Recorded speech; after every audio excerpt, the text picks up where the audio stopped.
Bonjour tout le monde, donc ce numéro-là, c'est un défi optionnel, comme il est écrit ici, mais je suis contente que vous essayiez de le faire quand même.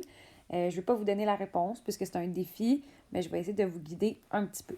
Donc, on te demande quelle est la probabilité d'obtenir au moins 20% de rabais si tu tournes cette roue chanceuse-là. Donc, on va aller regarder premièrement, c'est où qu'on a au moins 20% de rabais. Donc, on voit qu'on a au moins 50% de rabais si on tombe sur l'un des trois secteurs que j'ai mis ici en rouge.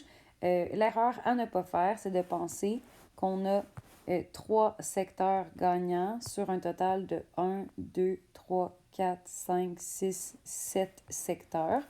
Pourquoi ça ne fonctionne pas? C'est parce que les secteurs n'ont pas tous la même taille. Par exemple, on a beaucoup plus de chances de tomber sur le secteur qui est ici de 5% que de tomber sur celui-là de 10% parce qu'il est plus petit. Par contre, on a trois secteurs qui valent 10%, fait que peut-être que ça s'équivaut. Mais je pense que vous comprenez le principe, là, que c'est pas aussi simple que juste 3 sur 7 parce qu'il y a des tailles différentes. Donc, moi, ce que je vous conseille pour aller calculer ça, c'est aller regarder chacun des secteurs qui sont gagnants, combien l'arc mesure. Donc, ici, on voit que cet arc-là, ça mesure comme une, deux, trois, quatre espaces, là. Donc, c'est comme quatre genres d'unités.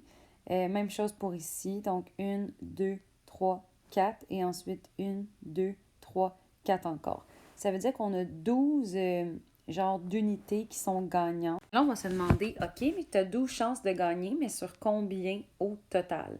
Donc, ta job à toi, ça va être d'aller voir, OK, ben au total, un tour complet, il y a combien d'unités un petit peu, ou il y a combien d'espace.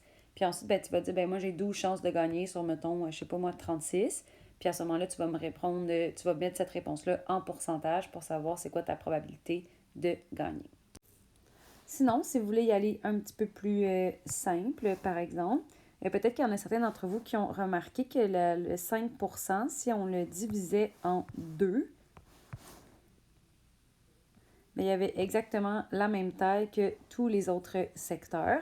Donc, ça veut dire que dans le fond, on a trois secteurs qui sont gagnants sur un total de combien maintenant? C'est peut-être la question que vous pouvez vous poser.